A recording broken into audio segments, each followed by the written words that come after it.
I am visiting this morning with Carla Graving and Gerard Feeler from the Lutheran Heritage Center and Museum. Guys, Good morning. Morning.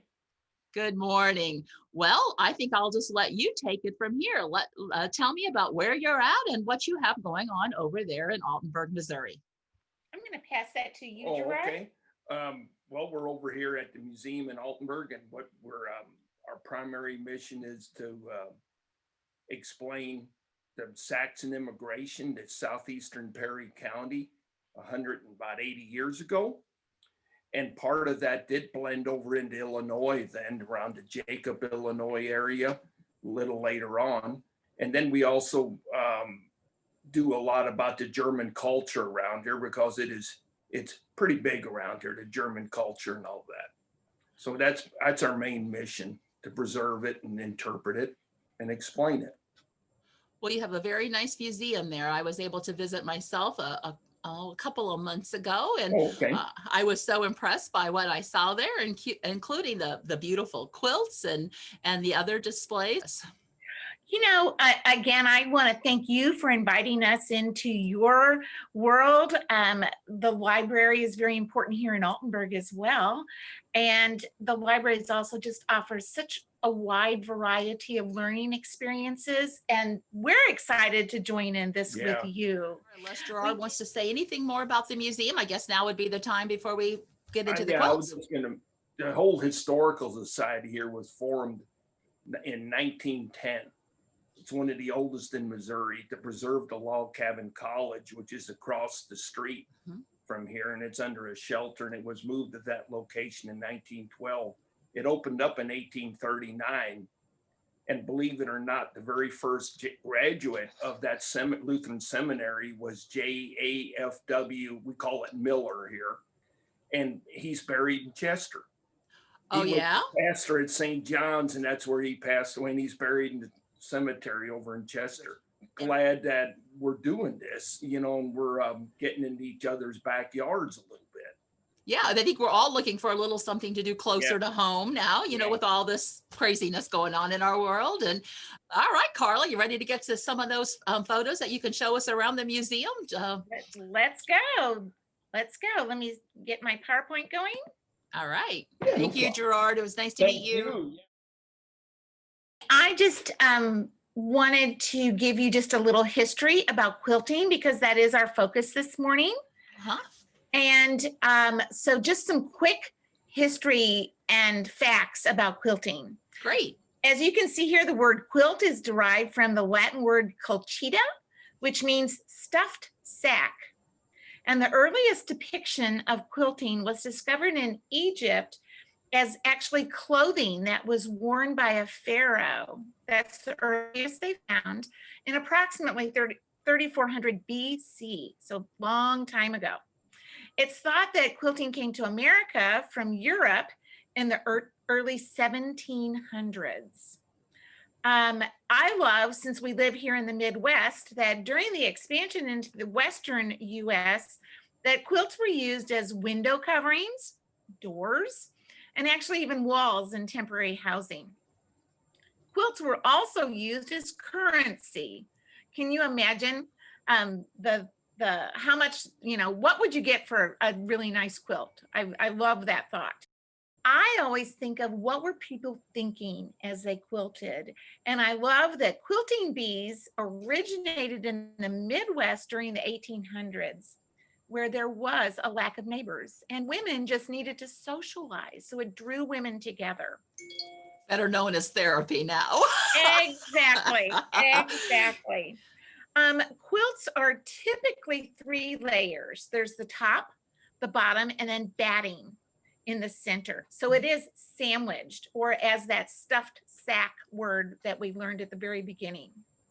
A summer quilt doesn't necessarily have to have batting inside, and that makes it lighter and more suitable for warmer weather. Now, I love that we usually think of women as quilters, and it's traditionally been a female activity, but a lot of men enjoy quilting as well. Here's a number, though, that I love. Quilting was actually a $3.7 billion industry in the year 2017. Earlier, the Lutheran Heritage Center and Museum had this quilt exhibit that we brought in from the National Quilt Museum, which is in Paducah, Kentucky. And it was brought to us with a grant from the Missouri Humanities Council, and then also some friends of the museum helped to bring it here. The name of this exhibit was Falling into Quilts. So Tammy, this quilt was done by Ted Storm, as I said, from the Netherlands. And this quilt was one of the first ones that people said, wow, look at the color in here. And the reason for this quilt, Tammy, was from Delftware and from Delft pottery that originated in Holland. And I love that sometimes quilters are a little sneaky in what they do. And he said, this looks as if it's completely symmetrical, but it actually isn't. But look at those vibrant blues. This quilt is made from cottons. It is embroidered. It had beads in it. It was hand pieced and hand appliqued, hand embroidered, and hand quilted. Just a stunning piece of art. What a talented man he is, my goodness. Absolutely, look at that. You know, Tammy, one thing I do want to say too is these are not typical quilts that you'd find that your grandma's made. These are pieces of art that people have designed themselves and put together. There are no other pieces like this. And that's why these are all award winners and in the Paducah Quilt Museum. Let's move on to the next one.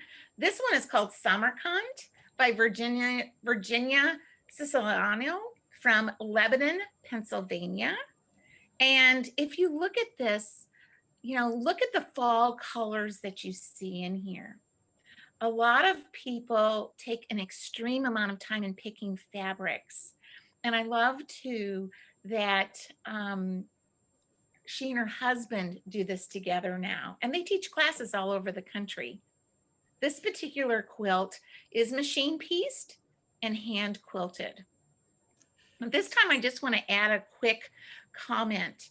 Machine pieced versus hand pieced, hand quilted versus machine quilted. There are a lot of experts that just because it's not hand done totally by hand does not mean that it is inferior in any way. If you've machine quilted, you know that you have to be even more careful with your stitches because it goes so much faster. So please don't look at a machine quilted quilt as somehow inferior to hand quilting. Actually, hand quilting, you can take your time and be a lot more careful with. So just a little sidebar there. I'm glad you added that because I think maybe there is a little stigma that people, that some may associate with that. And I totally agree with you. They're both incredibly time consuming and takes a lot of skill and talent to make either one. So thank you for sharing that. I appreciate that. Absolutely. Absolutely. Our next quilt, I love the name, bed quilt number 1. And the artist is Sonia Lee Barrington from San Francisco. This was machine quilted, not by the original artist, but by Dory Whipple from California as well. And if you look at this, it seems to have just that some people focus on the center color of it, and some people focus on the outer color of it. But I have to tell you, look at the two together and how they blend. That's why this is an award-winning quilt, because the two really do blend well together. That outer, more simple piece of fabric makes that inner piece really pop. It almost has movement. Oh, yes, yes. I mean, look at the different purples in it versus the blue. Yes, I agree. Very This nice. is also machine pieced and machine quilted. Beautiful. Our next quilt, look at this. It's called Nostalgia, and it's by Gina Perks Tidwell from Payson, Arizona. I love that she says she's an artaholic. that her life is filled with color, fun, ideas, texture, challenges, bling, thread, glitter, sugar, flour, and sometimes chaos. Her favorite outlet, though, for all of her creativity is quilting. And she says that of that, along with culinary, these are the two passions which I rely on to support myself and my 3 children. This is machine applique, machine piece, and long arm machine quilted. Beautiful piece of art. Very nice. Here, and we're going to be looking at 2 of the best 100 quilts of the 20th century. Wow. This is one of them, called Painted Metal Ceiling by Ann Oliver from Tacoma, Washington. Look at this, and I have some close-ups coming too. You know, I don't know if you've ever been in a home that has a cheap, the word just, now it's not cheap anymore, but this is the word that the artist used, a cheap tin ceiling. This was, her inspiration was that was found in homes and sometimes in bars and 5 and 10s. Sometimes these metal ceilings covered inferior ceilings and walls. But I know for a fact, I have a piece of a tin metal ceiling that I paid a lot of money for. So I hate to use that word inexpensive or cheap. Cheap. Because it certainly isn't anymore. Exactly. Let me show you some up close pictures of the artistry of this quilt though. This is machine pieced, but hand appliqued and hand quilted. Look at the intricate stitches that she put in there. Thousands and thousands of stitches. Absolutely. So that is Painted Metal Ceiling. Just so you can take a look at the full piece again. Beautiful. Isn't that gorgeous? This piece is called October Morning by Diane Godinsky from Wisconsin. And this quilt was inspired by English frame quilts that, if you'll notice, it includes a central pattern or a medallion of chintz. And you can see that piece of chintz in there. Chintz is that kind of very colorful, usually has a lot of floral in it. And then it's surrounded by a very soft lilac background. She said that it has a romantic, misty feel to it, like a lot of mornings are if you look at the sky in October. Thus the name October Morning. Now this is machine pieced, machine quilted with trapunto and machine bordure purse. Now trapunto is kind of a stuffed look, and I have a picture of it later on. If you see a quilt that has a raised part to it, it's actually stuffed and then kind of just that little piece, not the batting part, but above the batting, and then sewn. Let's move on to, Godot and Friends. And this piece just has such a fun story. This was done by Barbara Barber from England. And this quilt was made over an 11-month period of time, but took the equivalent of 5 months. That part of the story is kind of important because if you think about it, think about how long 5 months really is. That's a long time to be sitting and designing and quilting. But the story is I would have never made it had it not been for Goto, a goat that lived across the field from us. He was a lovely fellow with a complex character and high intelligence. Goto provided me and my family with the incentive for a good walk. And you can see that there's a cat, and you can see Goto up in the upper right corner. The next piece that I'm going to show you though is of the fox that she included. And the reason I took a close-up picture of this is look at the body and the face. Those are all different movements of quilting and also different fabrics that she joined together to make that look like a picture of a fox. Move on and look at Autumn Serenade. Just look at that. Look at how those bursts come off of the center of the quilt. Stunning. So this is done by Molly Culp of Waco, Texas. And I love that before she retired, her husband bought her a new long arm machine and she had found her passion. And she was determined to learn to quilt each quilt so that she could be a better quilter each time. I'm going to show you, though, what she's actually done that is amazing. Look at the edging of that quilt. That whole quilt is edged with these rings. I remember seeing this and being just absolutely amazed because frankly, the points on the end of a quilt or on the edges of a quilt amaze me, but this was remarkable. And It is remarkable, isn't it? And you see the little stuffed point. So we see the rings and then we see the point look, and then you see the medallion just inside the points that looks yes, like it's raised a little bit. That's an example of trapunto. That wow. stuffed look. This was machine pieced, machined appliqued. It does have some paper piecing to it, and then long arm machine quilted. And Is there a, a long arm machine is anywhere from 10 to 12 feet wide. So you need kind of a big room to do that. And it's like you're driving almost, and you're quilting as you're driving. wow. An Now, amazing piece.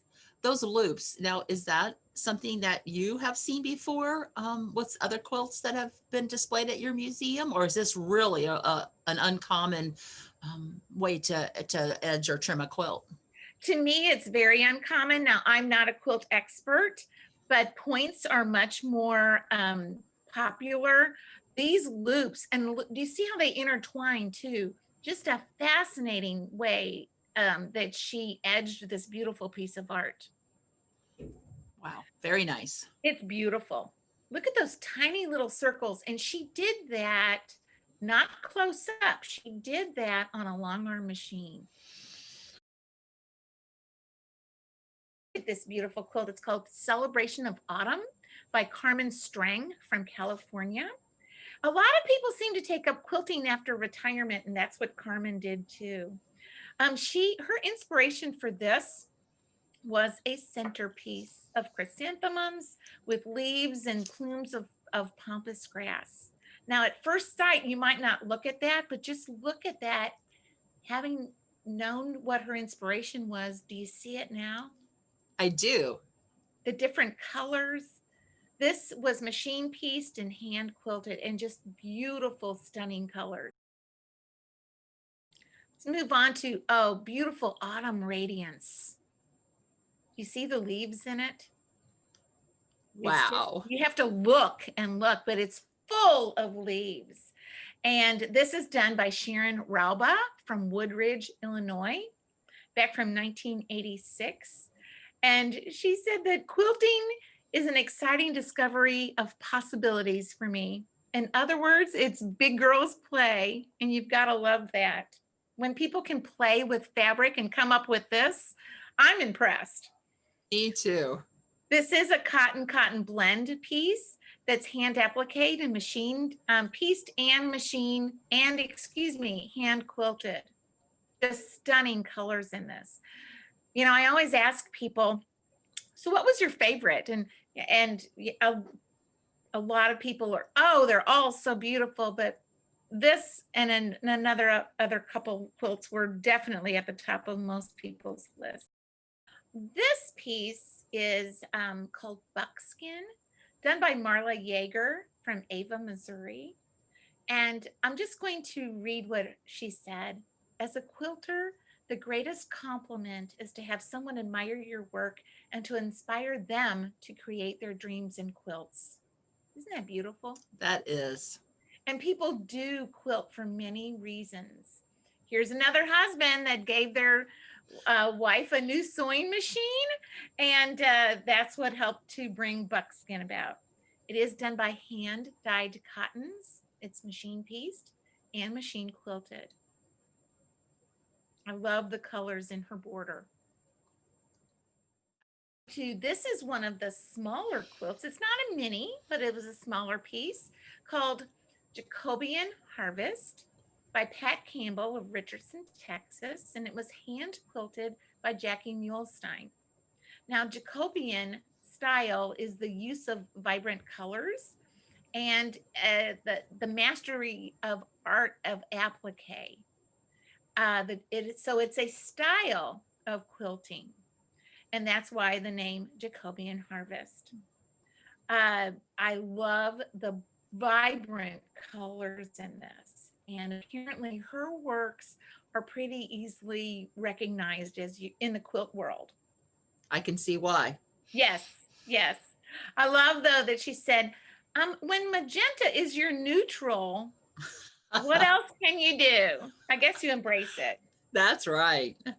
Beautiful piece. Let's move on. This is beautiful. Autumn Visits Us. And it's a darker piece as far as the colors. And a lot of people, you had to stand back and really look at this piece. It's done by Emiko Todd Loeb from New York, New York. And this actually is a reversible quilt. So both sides are just beautiful pieces of art. But if you really look at this, there are different squares. Do you see the squares with squares within them? Sure. And then this slashing gold look through there. Well, they were in Japan and had gone to see the night fires, and everyone was looking at the fires lit and glowing.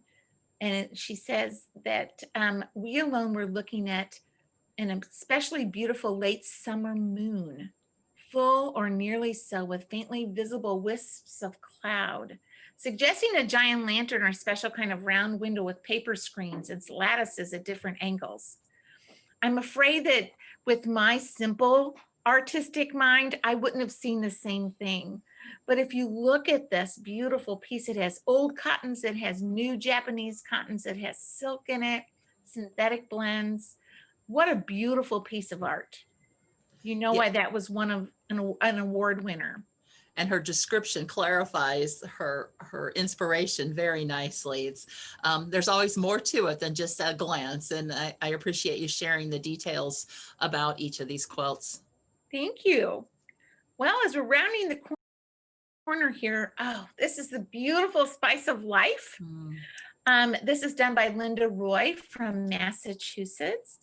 And I love that she says, I don't have a formal art background, but I love working with color and enjoy simple techniques. This is a huge quilt. It's 82 by 82. And this is a close-up of some of the pieces that she did. Do you notice, look to the right, do you see the rings again? Those are all hand embroidered and hand quilted. Within the, well, I'll call it like the leaf shape is what you're referring to, or the vine shapes there? Yes. Very and pretty. The little dots are all hand appliqued. Just beautiful, beautiful artistry here. Very Let's move nice. on to Fruitorama. Oh This my. is done by Frances Abel Brand from Massachusetts. And I love that Frances developed a love of sewing at an early age. And this is a very little more traditional look. Do you see the fruit panel in the middle? Sure. Beautiful. And then how she took it and kind of grew the piece to the edges. At first I thought it was a cornucopia, but it's not, is it? It is truly just a fruit panel. Yeah. Beautiful. This quilt has cottons and velvet. It was machine pieced, hand stencil painted, hand appliqued, and hand quilted. Where is the velvet in it? Do you know? Remember? I think it was part of the red, some of the red that you see. Possibly part of the gold and the pears. I wish I still had it here. I would go and look. Just curious about that. We don't see velvet on quilts so often, at least in the traditional sense of quilting. Not in the traditional sense, no. Sometimes in crazy quilts, you'll see some really fun fabrics.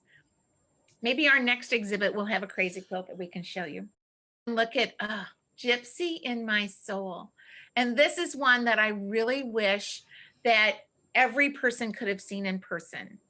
But since we are in the times that we are, not everyone was able to get out. And that's why we're bringing these quilts to you. is so that you can see them and see a little bit more of them.